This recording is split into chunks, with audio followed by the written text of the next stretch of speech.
Bem-vindo, Zaratini. Agora sim, né? Tudo certo?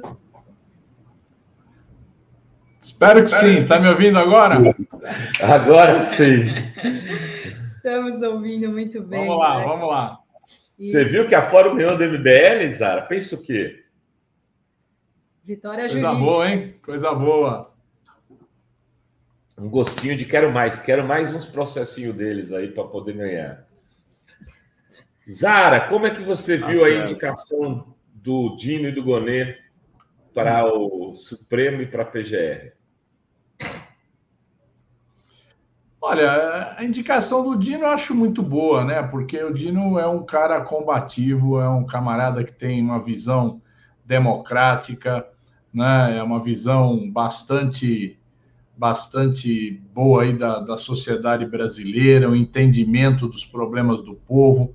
Eu acho que um ministro do STF ele tem que raciocinar muito pensando na vida do povo brasileiro, né? Todas as sentenças lá são sentenças de grande repercussão, né? De repercussão muitas vezes assim para milhões de pessoas. Então, ter um ministro que tem essa vivência, né? Que tem esse conhecimento é muito importante.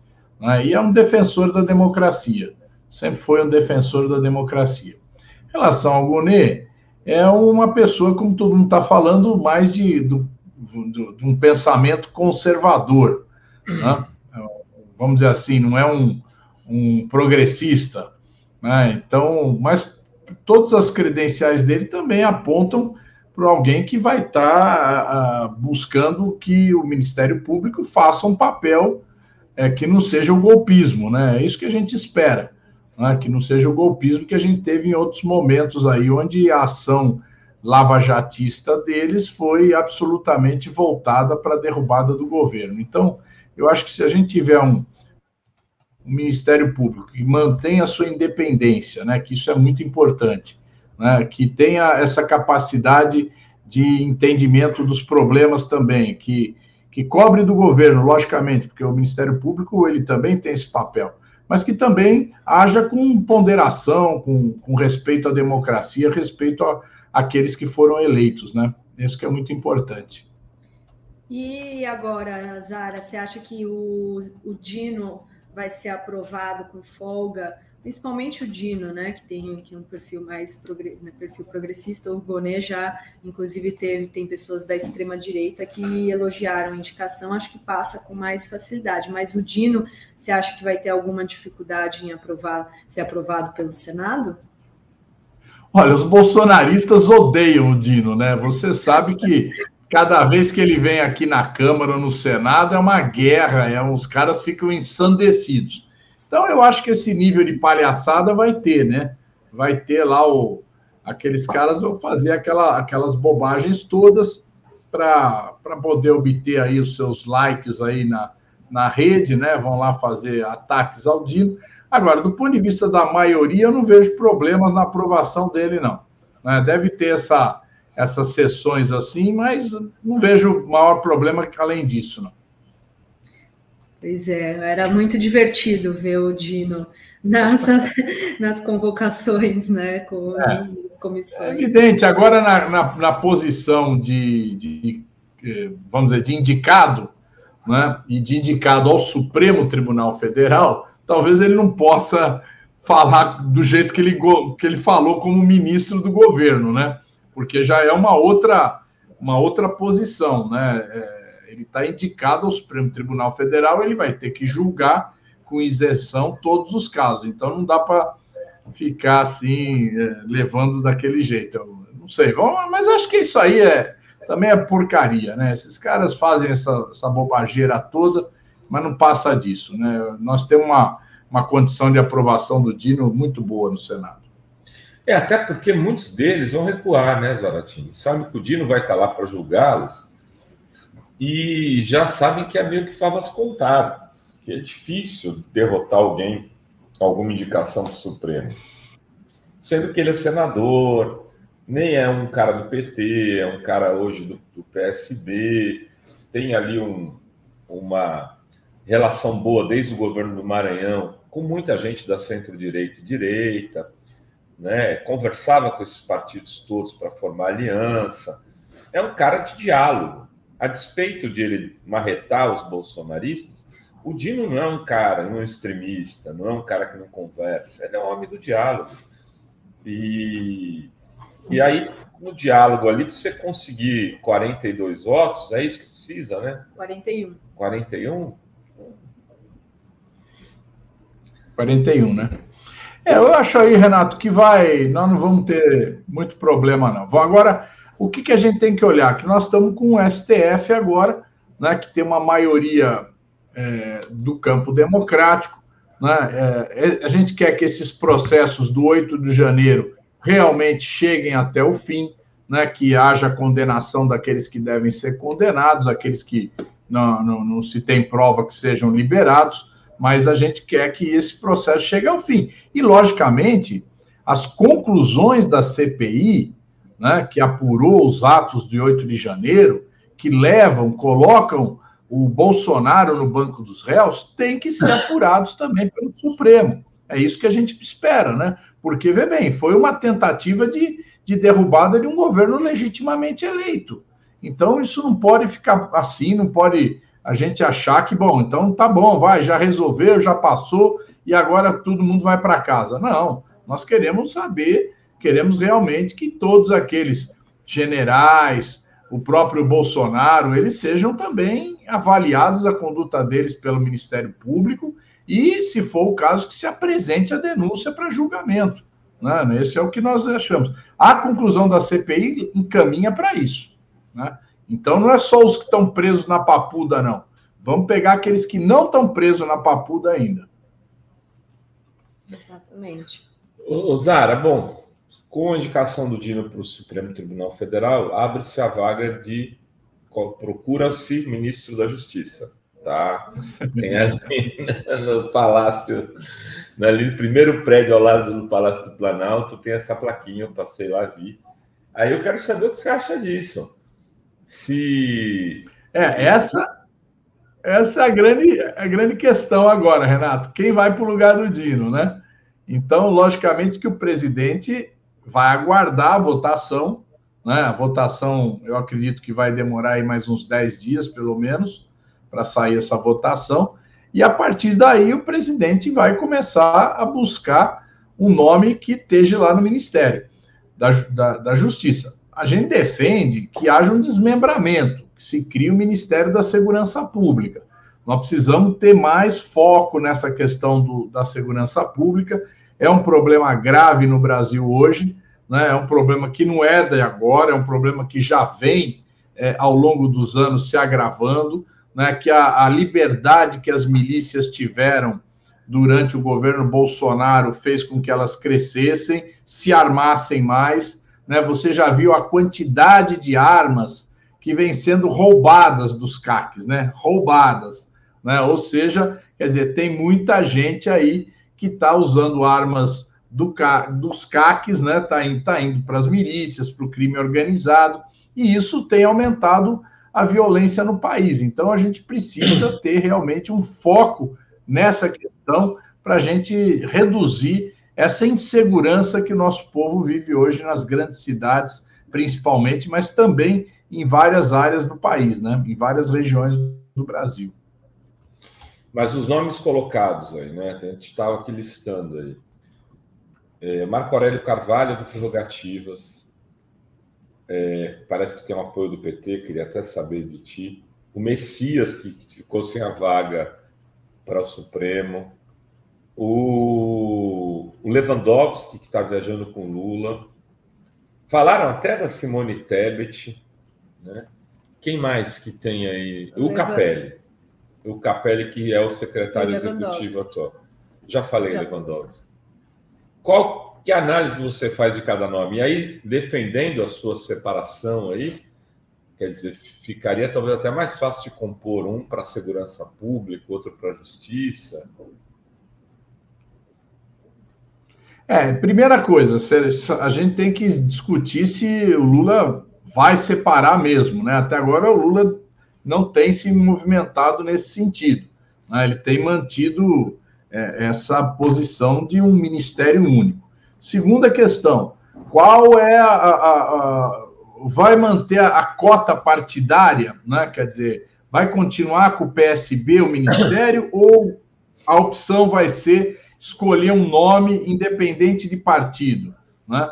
Não que o nome seja independente de partido, mas que não leve em conta o critério da partidário, né? Quer dizer, hoje o ministério está nas mãos do PSB, né? Quer dizer, vai continuar nas mãos do PSB ou não necessariamente, né? Então tem várias coisas para articular, para avaliar, né? O que é importante, no meu modo de ver, é ter alguém com rapidez, com capacidade de organização, com capacidade de fazer as coisas acontecerem, né? Porque tem muitos assuntos que estão sob a égide do Ministério da Justiça. Você tem lá a Polícia Federal, a Polícia Rodoviária Federal, você tem toda uma área de articulação de órgãos aí de imigração, tem muita coisa no Ministério da Justiça. Então, isso aí não pode parar, não pode deixar de ter a sua atividade normal. Então, a gente espera que o presidente rapidamente tome essa decisão da substituição, né? Isso que a gente espera.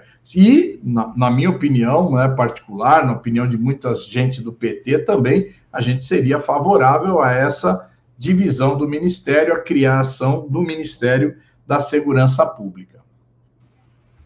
Tem o Silvio Lima está perguntando, pergunta para o deputado Zaratini o que ele acha de os cargos do Supremo serem por mandato. Olha, eu simpatizo com essa ideia. Eu simpatizo com essa ideia de ter um mandato aí, sei lá, de 15 anos, alguma coisa assim, para os ministros do Supremo. Eu tenho essa posição pessoal, né? Mas eu também tenho dúvida se o momento de discutir isso é agora, né? Quando você tem aí uma série de ataques contra o Supremo, né? De gente aí que acha que tem que fechar o Supremo, que tem que caçar os ministros. Então, eu não sei, eu acho que agora o momento nosso é de preservar o Supremo, entende? De preservar, por exemplo, essa discussão dessa PEC 8, né, que está sendo feita, é uma discussão que tem base, né? Não é totalmente equivocada a PEC 8, não é errada. Mas a gente agora discutir isso, aparecer isso como uma revanche contra o Supremo, né? Como uma ação para limitar o Supremo, isso não é bom, né? Então, a gente precisa fazer um processo de entendimento onde a gente consiga avanços na forma de funcionamento do Supremo, tornando mais democrático, né? As decisões mais coletivas, mas isso não pode surgir como uma coisa assim, não, vamos confrontar o Supremo, não tem sentido isso. Então, eu acho que nesse momento vamos botar um pouco de calma nas coisas. O Supremo está tendo um papel importante na conjuntura do país e é importante que ele continue empoderado para tocar para frente esses processos, né? Então, você foi contra o voto do Wagner? Não, eu acho que o voto do Wagner, eu não sou contra o conteúdo necessariamente, entendeu? Eu gostaria até de discutir mais esse tema. O problema é que eu acho que nesse momento nós não podíamos somar votos com o lado que quer limitar o Supremo. Quem patrocinou foi o Rodrigo Pacheco, logicamente, mas quem vociferou e vocifera o tempo todo contra o Supremo é a extrema-direita. Então, está equivocado isso, a gente botar água no moinho deles, né? Está errado. E eu concordei com o Gilmar Mendes, numa coisa que ele escreveu no Twitter aí, por que não se mexe com os militares? Nós tivemos um grande problema com os militares, por que não se mexe lá? Por que o projeto que limita a participação de militares nas eleições não é votado? Porque é muito mais complexo esse problema dos militares do que o STF. Então, eu acho que a gente deveria se voltar para discutir o problema dos militares. E vamos discutir o STF mais para frente. Com certeza. Militar, né? Aí não querem, né? Não querem mexer. Pois o projeto que foi para lá foi ultralimitado, né? Porque o que se propunha era uma coisa muito mais ampla. A gente propõe rever o artigo 142, que os militares não ocupem cargos civis, que que militar quiser disputar a eleição sai da carreira militar, assim como juízes e promotores. Essa era a proposta. O que acabou? Acabou só a questão da eleição. Só a eleição. Mais nada. Então, a gente precisava ter uma discussão mais ampla sobre o papel dos militares na política. Aliás, sobre o não papel dos militares na política, porque nós queremos é que eles saiam da política. Com certeza. E, Zaratini, nessa semana da Câmara, como que vão ser essas votações? Esse último mês aí de ano legislativo, são esperadas várias aprovações do governo em relação ao orçamento de 2024 e também para propostas para aumentar a arrecadação. O que a gente pode esperar agora nessa semana? Estavam dizendo que ia ser votada a LDO, mas acho que não. Tem taxação de fundo offshore, regulamentação de apostas. Como que a gente pode esperar essa pauta aí econômica no Congresso nessa semana? Nesse último mês, né? Vai até dia 20. O nosso esforço agora é votar esses projetos, né? Aqui na Câmara nós temos uma medida provisória 1185, é uma medida provisória que, vamos dizer assim, ela complementa uma decisão do Supremo em relação à questão das isenções fiscais, então ela regulamenta como vai ficar a tributação no caso das isenções fiscais. Nós estamos caminhando para um acordo aqui na Câmara, eu acho que nós vamos votar, se não for essa semana, na semana que vem, com certeza a gente vota, né? Ponto 1. Ponto 2, a gente precisa votar os vetos em relação ao arcabouço, né? Tem 2 vetos importantes que a gente quer manter esses vetos. Nós precisamos votar alguns vetos em relação ao CARF também, que precisam ir a voto, e queremos votar a LDO e a lei do orçamento. Então, a pauta é extensa e é difícil, né? E a gente está concentrado aqui em tentar resolver essa pauta, né? E esse é o objetivo aí que a gente quer caminhar. Então, estamos trabalhando muito aqui. Eu tenho que sair daqui e já ir para uma reunião. Vamos embora. Zaratini, só antes de te liberar aqui, já estou vendo que você está querendo ir para uma reunião,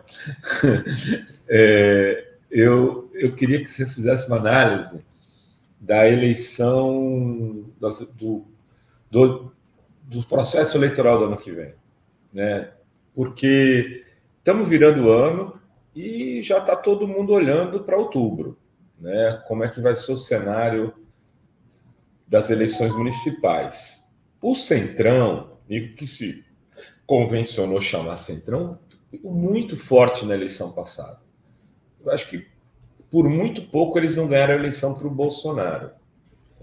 Eles, evidentemente, não foram o único fator, mas essa estrutura montada com orçamento secreto, com base em uma série de arranjos aí fisiológicos, se mostrou muito azeitada e muito forte.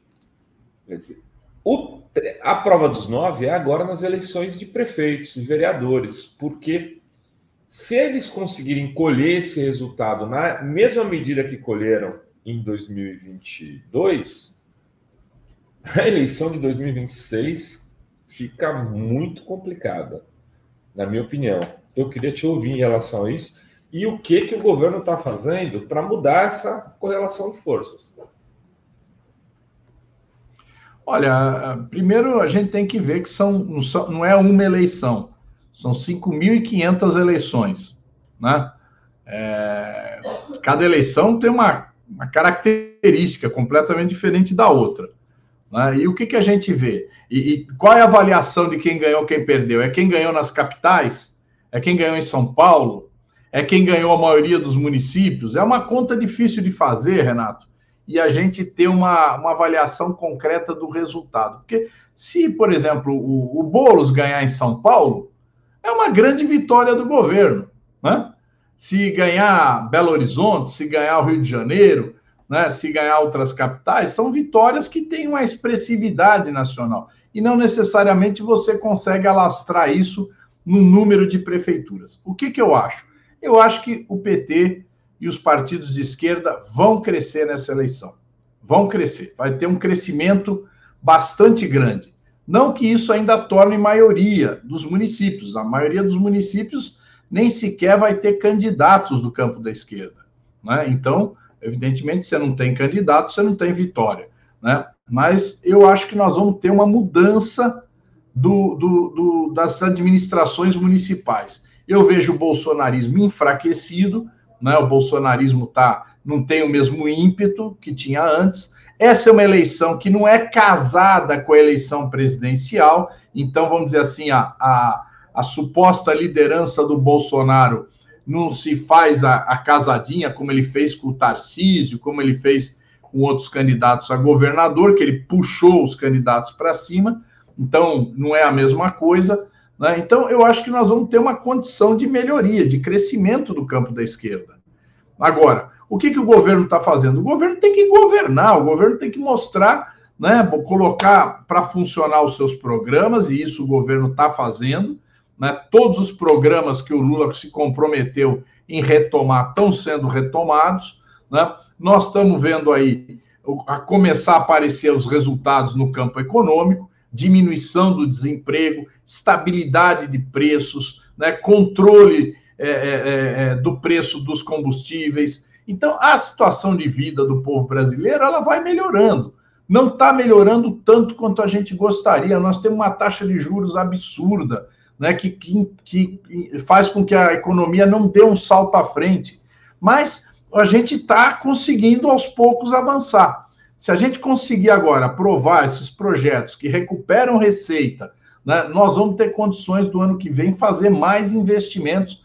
A saúde, Renato, vai ter 50 bilhões de reais a mais. 50 bilhões. Nós vamos poder melhorar o atendimento de saúde. Nós vamos poder melhorar a educação, que também vai aumentar os recursos. Então, no conjunto, nós vamos ter um ano que vem com mais investimentos, com mais investimentos públicos em serviços, na assistência social. Então, as coisas começam a caminhar, né? Se você pegar 2003, o primeiro governo Lula, 2003 era um horror, a gente sofria, né? Porque a gente não conseguia... o governo Lula, naquele primeiro ano lá, não conseguia botar de pé esses programas, conseguiu estabilizar a economia, mas as coisas ainda estavam patinando, né? A gente tropeçou muito para fazer o Bolsa Família, né? Quando conseguiu, foi depois de um ano, mais de um ano. Agora nós já estamos com muita coisa funcionando. Talvez você fale, pô, mas isso não é novidade. Não é novidade, mas para quem está recebendo, né, R$600 mais R$150 por filho até 6 anos, faz uma diferença enorme. Faz uma diferença enorme. Então, as coisas estão pouco a pouco melhorando. E eu acho que nós vamos chegar em outubro numa situação melhor do que a de hoje. Nós vamos evoluir e vamos chegar melhor do que nós estamos hoje. Então, no meu modo de ver, o resultado da eleição, aí, lógico, como eu falei, qual é a fotografia que você escolhe para avaliar o resultado? A Folha de São Paulo gosta de botar número de prefeituras que cada partido conquistou. Outros avaliam pela política. Bom, quem ganhou São Paulo? Quem ganhou Rio? Quem ganhou Belo Horizonte? Quem ganhou Recife? Né? Então, quem ganhou Porto Alegre? Então, cada um tem uma forma de avaliar a vitória ou a derrota nas eleições. De todo jeito, eu acho que nós vamos ganhar capitais, eu acho que nós vamos aumentar o número de prefeituras, eu acho que nós vamos aumentar o número de vereadores do campo da esquerda. Isso vai ser muito positivo ao final desse processo. Muito bem, a Zara está com um compromisso. Só uma última pergunta sobre essa paralisação de hoje em São Paulo dos trabalhadores da CPTM, do metrô, contra a privatização da Sabesp e do próprio metrô, né? E depois daquele apagão da Enel, da energia elétrica, depois de várias reportagens mostrarem que a eficiência das linhas privatizadas são bem piores do que as que são, né, ainda públicas, e o Tarcísio diz que não é o projeto que ganhou a eleição que vai privatizar tudo. Ele não está sendo muito autoritário, Zaratini, porque ainda tem pesquisas mostrando que as pessoas são contra a privatização da Sabesp, por exemplo? Exatamente, ele tá atropelando, ele quer privatizar a Sabesp, os trens e o metrô de qualquer forma, né? Os trabalhadores estão resistindo, né? E é uma resistência que tem amparo na opinião pública, tem amparo na população. Vamos lembrar que o Tarcísio não apresentou a proposta de privatização durante a campanha. Ele, ao contrário, ele chegou a dizer que não ia privatizar, que não ia fazer. Então ele vem com esse papo de que eu tenho voto, eu ganhei eleição, eu faço o que eu quiser. Opa, peraí, não é bem assim, não. Vai ter resistência na Assembleia, nas câmaras municipais que tem que votar essa privatização da Sabesp, todos os contratos têm que ser votados em todas as câmaras municipais, vai ter resistência nos tribunais e vai ter resistência nas manifestações de rua. Então, por quê? Porque esse projeto, ao contrário do que ele fala, não foi sancionado pelas urnas. O povo não quer, o povo está sentindo de forma aguda o resultado da privatização das linhas de trem e de metrô. Né? São linhas que recebem muito mais dinheiro do que o metrô público e a CPTM pública, né? E tem um serviço pior. E a mesma coisa agora a gente está vendo a Enel, quer dizer, uma empresa que, por conta de querer aumentar seus lucros de forma estratosférica, demitiu 30% dos trabalhadores. E na hora que tem uma emergência, como aconteceu no apagão, eles não têm equipe para restabelecer. Resultado, teve gente que ficou 5, 6 dias sem energia, né? Uma vergonha numa cidade como São Paulo, uma cidade moderna. Então, o povo está sentindo, né, a consequência da privatização e vai lutar contra a privatização. O Tarcísio pode saber disso. Vai sofrer mesmo, porque nós vamos enfrentar. Muito bem, Zara. Vamos liberar o Zara aí para ele correr atrás aí do mandato, das coisas que tem que fazer para o povo de São Paulo, não só de São Paulo. Vamos lá, Zaratini. Obrigado. Obrigada, Zaratini. Valeu, gente. Até mais. Obrigado. De volta.